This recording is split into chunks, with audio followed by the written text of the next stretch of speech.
Hey guys, Rather Bem Team Racing. The wait is over. Off the Dirt Season 2 starts now.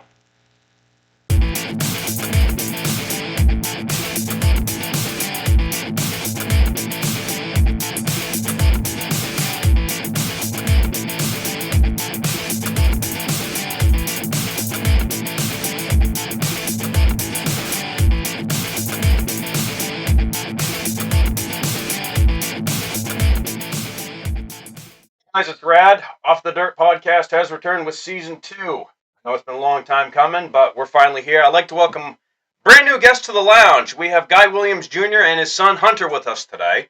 Guy, thanks for being here. Hunter as well. You can speak. I know everyone's joked about this guy with the talking part, but that's okay. We're gonna get him. We're gonna get him free speaking, not a problem. So you're a driver in the Warrior class up at Unity. Yeah. So how long have you been into racing? 4 or 5 years now. 4 or 5 years. Anywhere else other than Unity that you've raced? Just Unity. Just Unity. So you've only raced Warrior class then? I started on junkyard stuff. Oh, junkyard stocks. Okay, so you started in the V6 class. Yeah. How many years did you run that for? 3 years. 3 years. So how'd that go for you with placements and whatnot? A couple third places in that class. Well, hey, that's better than nothing. I mean, if you can get a placement, you've had a good night at the races. So, what made you get out of running junkyards? The car just about Yeah, had it. Too- Needed no one. too much abuse or too much rust. Just couldn't handle that anymore. Yeah, we unfortunately know how that goes with the rust factor or overly heavy damage, unfortunately. So who were some of the guys you were racing with in junkyard that you remember back then?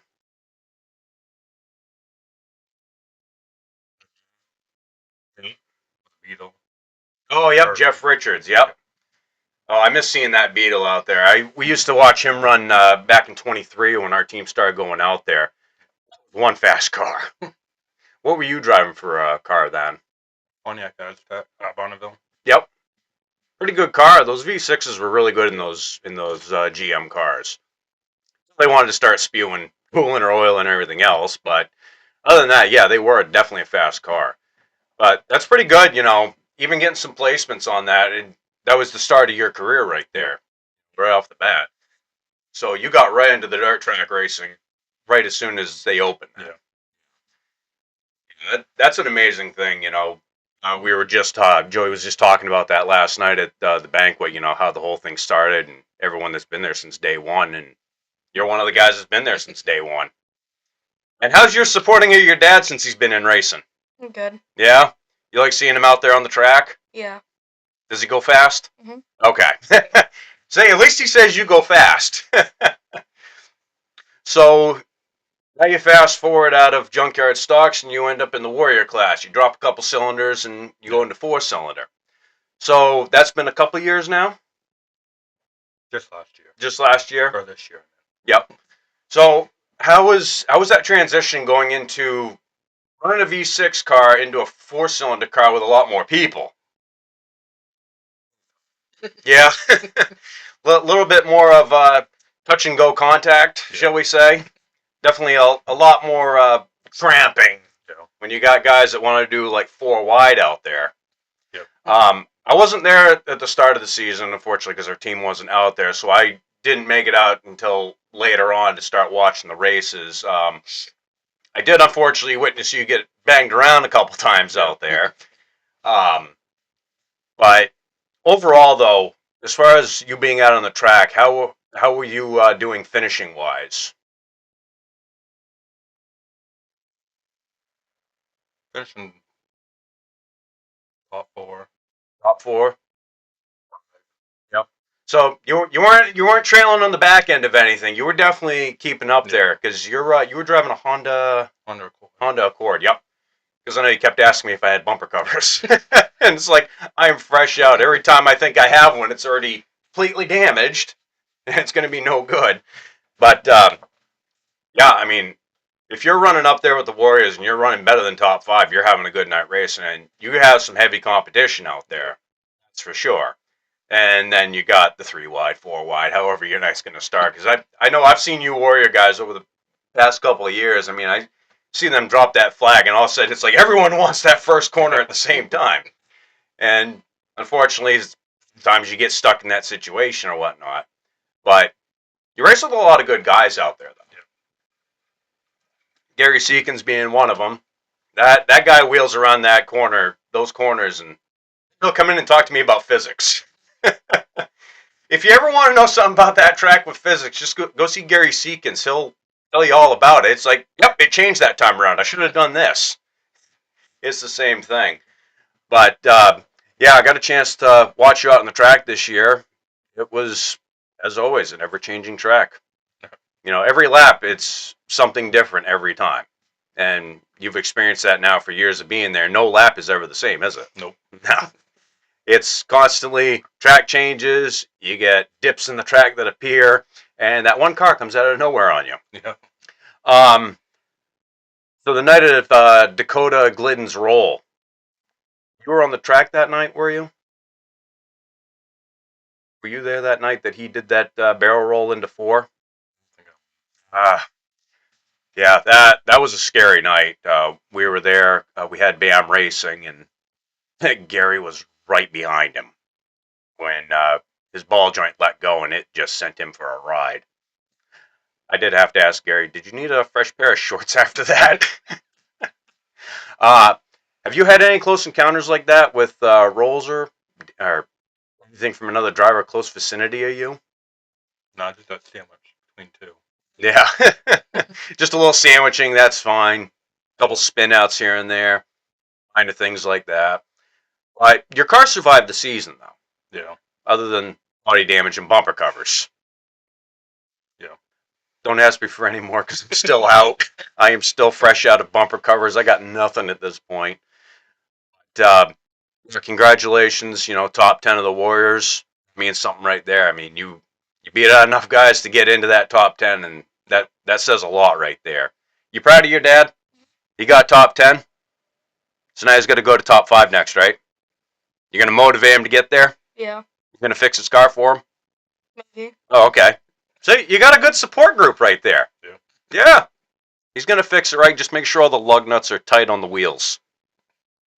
Because we know how many times we've seen someone lose a tire on that track.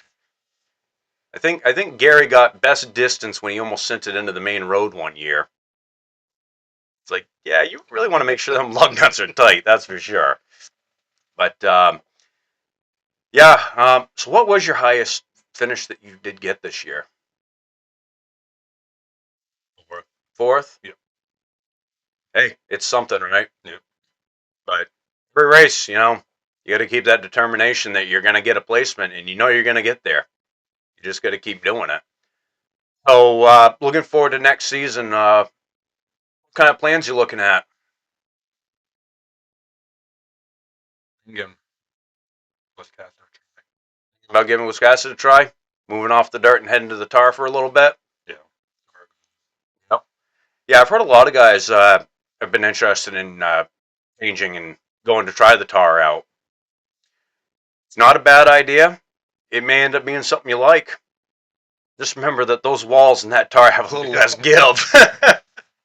It's definitely a change, but we've probably talked with a lot of guys that dual track and run the tar versus the dirt. Yeah. I mean, those guys can give you a lot of insight into what you're looking at. I'm sure you've talked with a few of them. Buddy of mine used to race there. Convergers. Yep. He give you some pointers. Oh yeah. Now, hopefully before you hit the track, he can give you a few tips or pointers when you're going into something different, because you're not going to be sliding those corners like dirt. No. Totally different animal whatsoever. So, new car build, or are you going to continue with the Accord? Try to continue with Accord. Yep. See how that'll do. Change it up a little bit. It's a Honda. It's going to do great. I mean, come on now. You can't knock the Hondas. I still have mine. I got to get my motor rebuilt, whatnot, but I'm not ready to give up on my Civic yet. No. I'm planning that to be back at Unity this year, as well as getting our other cars ready to go. I'm trying to rebuild. I applaud you guys that were out there this year. It's unfortunate we couldn't do it because we just couldn't swing the costs. It was definitely expensive on our aspect where we had had 3 cars and trying to get a fourth done at the time. Definitely the cost comes into play when you don't have sponsors. You have any sponsors that helped you along the way? I got one towards the end of the season. Mm-hmm. Right out. Yep. Stealing. Mm-hmm. And those guys are what make it possible to help us out and get around that track. Yep. Any help goes a long way, especially in racing, because it gets really expensive. Just stock up on bumper covers. You know what Dad wants for Christmas? He wants bumper covers. So if you can stockpile a bunch of those, I'll even supply you the wrapping paper. You can wrap them up and give him his gifts under the Christmas tree for him. Sound like a plan? All right. So yeah, I'm definitely interested to follow along and see how your season's going to go when you switch off to tar there. Definitely give me some updates as your season goes on and let me know how it goes. Yeah. I'm really excited for you. I mean, it's definitely a big jump. Yep. But in the long run, it may be something more interesting for you. But then again, we always hope to see guys come back to the dirt where the fun is. Yeah, probably back some. Yeah. So that'll definitely be exciting. And like I said, I follow along with a lot of the people I talk with that I've had on the show. I do everything I can to follow along how their careers are going. And you can imagine how that goes for me going through Facebook and trying to keep track of everything. Sometimes it's hard to keep on every detail, but like I said, in pictures because a lot of times when I do news feeds with video from the track, I like to throw in news bits that people send in to me. So if you want to send like a picture or um, placement that you got with a picture or whatnot, I like throwing that up there to give you guys a shout out. And this is why I do this. This is for the drivers, the teams, giving you guys your recognition. Yep. That's why I like doing this. Hey, we got you to talk some, so you know what? I'm not going to let anyone pick on you about it. We got some words out of you. I know a lot of times I'm a simple guy and don't like to talk much. I have my moments, but like I said, we're just having a conversation. You're a new guest, so we're feeling out the processes here of what to talk about or whatnot. But hey, anytime I can talk with any of the drivers, family, teams, it's all worth it to me. I'm glad to have you as my first guest on the show. Have someone new here. Um, I'm not leaking my guest list this year, but I do have some returning guests that'll be showing up, and I got some other new ones that'll be showing up. So we're looking to have a good season here, and you got a long winter of rebuilding, I would presume. Yep. Just a few things here and there, a few dents to hammer out, Yeah. maybe a few new tires. Yeah, I've gone through all of them this year. Yeah, that's the one thing that definitely racks up quick is the cost of rubber. Yep. Unless you can find them used and cheap, then you're doing much better. But yeah, I'm again excited for you. Love to see how you're. Love to hear updates throughout the winter if you've getting work done in your car, and definitely let me know how it goes heading down to Wiscasset. Hopefully, if I get a more opportunity this year, we did one trip down to Wiscasset this year just to get some footage and see what the tire was all about. But hopefully, our team will be able to get down there and watch those guys on the tar race some more. And love to see you out there. Yeah. Because I know you're gonna have some good competition down there for sure. I know I saw some regulars that we've raced with at Unity over the past couple of years there, and a lot of them are dual racers, so they'll show up wherever and whatnot. But yeah, it'd be great to come see you down on the tar and see you rip it up there and win the first place and not lose a bumper cover. I'm gonna try the road run. Yep, that should be a good one. I think you'll find that'll be a good race, and they had a pretty good group of guys racing in that last year that I saw.